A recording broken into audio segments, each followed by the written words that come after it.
வாங்க இன்னைக்கு என்ன பார்க்க போகிறோம்னு பார்த்தீங்கன்னா பச்சை காராமணிங்க. இந்த காராமணி சாப்பிட்றதுக்கு ரொம்ப அவ்வளோ டேஸ்ட்டாக இருக்கும். இது வந்து பொரியல் பண்ணி சாப்பிட்ற காராமணி இல்லைங்க. நம்ம வேக வச்சு தோல் உரித்து அப்படியே சாப்பிட்ணும். வேர்க்கடலை மாதிரி தாங்க இது. இது வந்து கிராமத்துலலாம் ரொம்ப ஃபேமஸ்ங்க. அங்கெல்லாம் இப்படி செஞ்சு சாப்பிடுவாங்க. நான் சாப்பிட்டே 30-40 வருஷம் கிட்ட ஆகுதுங்க. இப்போ தான் கிடச்சிது. எங்கள் அம்மா எடுத்துன்னு வந்து கொடுத்தாங்க. நல்லா வாஷ் பண்ணிவிட்டு குக்கரில் போட்டு நல்லா தண்ணி ஊற்றி உப்பு போட்டு கிளந்து விட்டுட்டு ஒரே ஒரு விசில் விட்டுடுங்க.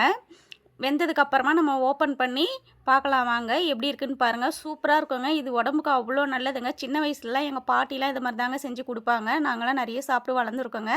இப்போ என் பசங்களுக்கு கிடச்சிருக்கு ஃபஸ்ட் டைமாக. அதனால் நானும் செஞ்சு கொடுக்குறேங்க. பாருங்கள் இப்போ ப்ரெஷர்லாம் போயிடுச்சுங்க.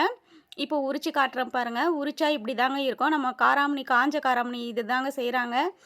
இத வந்து அப்படியே காய வச்சுட்டாங்கன்னா காஞ்ச காராமணிங்க. இப்போ நம்ம சாப்பிட்றது வந்து பச்சை காராமணிங்க. இது ரொம்ப நல்லது. நீங்களும் கிடைச்சா வாங்கி உங்கள் பசங்களுக்கும் செஞ்சு கொடுங்க. நீங்களும் சாப்பிட்டு உடம்ப ஆரோக்கியமாக வச்சுக்கோங்க.